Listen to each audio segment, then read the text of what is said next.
Hey everybody, I'm Robin Dean, and we're looking at the current version of our motorcycle weather forecast page as of January 2016.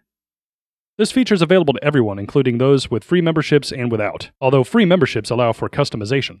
The page kicks things off with an overall quality meter for quick reference in case you want to know on a whim whether or not the day is going to be decent for riding. For this location in Illinois, we have two negating factors, namely temperature and roads. If you click on negating factors, it's explained to you just exactly how we calculate this information. There are 5 priority factors, namely temperature, chance of precipitation, wind speed, miles of visibility, and road conditions, each of which are weighed against one another before the worst of the results is presented via the meter above. To look at weather information wherever you're headed, simply type a search into the location box. If there are multiple locations pertinent to your search, select the one which applies to you. Obviously, the riding conditions in Florida are a little bit better than they are in northern Illinois. To get weather information for your exact location, simply click on the reticule at the top right-hand corner of the radar. Our animated satellite radar is based on the ARIS platform and provides you with both local hazard advisories and a photorealistic satellite view. Below the radar, the Forecast.io 8-day weather forecast is proven reliable and accurate. Our forecast weather page also provides hazard reports from the National Weather Service, such as this one you see here. Our text-based weather forecast is based on all of the results provided by ARIS, Forecast.io, and Wonderground. And while this information aims to provide a full day's view, the day's rideware suggestions are pertinent to the current riding conditions. Now this view is based on the default values without a membership, whereas this view is based on my login. As you can see, it's the same location, but the ride quality is upped a little bit, though still less than my minimum 50% quality. The reason has to do with the negating factors settings, which when logged in, clicking it brings you to a different page, namely the weather preferences. All of the weather preferences are based on miles per hour and Fahrenheit temperatures. If you're used to the metric system, or Celsius, we do have a built-in JavaScript-driven conversion calculator that you might find handy. My settings are very slightly different from the defaults in that my minimum temperature riding threshold is set for 40 degrees. The default value is 50. Our default values are aimed at the, quote, every rider in hopes of satisfying the general populace. My preferred riding temperature is 73, and my highest comfortable temperature is about 80 degrees. The 80-degree figure doesn't stop me from riding. Instead, it results in 2 sets of peak riding opportunities in a given day.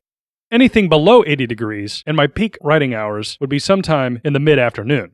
Anything above 80 degrees creates 2 sets of peak riding hours, namely in the late morning and early evening. Those of you more comfortable in higher heat should set this to a higher number. Currently, I'm not concerned with any chance of precipitation that's below 25%. I'm going to change that right now to 20%. Unless the chance of precipitation is greater than 20, it won't be factored in to my quick view overall riding quality meter.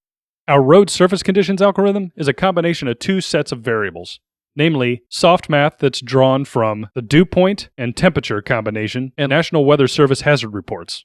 These 2 figures are compounded against one another to gracefully hint to you whether or not you should be concerned about the overall riding quality, and can be disabled for all of you ADV riders out there. Mainstream meteorology says that any winds sustained above 15 miles per hour are designated as windy, and that anything above 30 miles per hour becomes slightly hazardous. Those are the defaults. I've left them as they are. As for miles or kilometers of visibility, which can be disabled if it's not one of your priority concerns, this variable doesn't have an effect on the overall day's quality unless visibility is less than 2 miles, or fog is detected in the National Weather Service hazard report.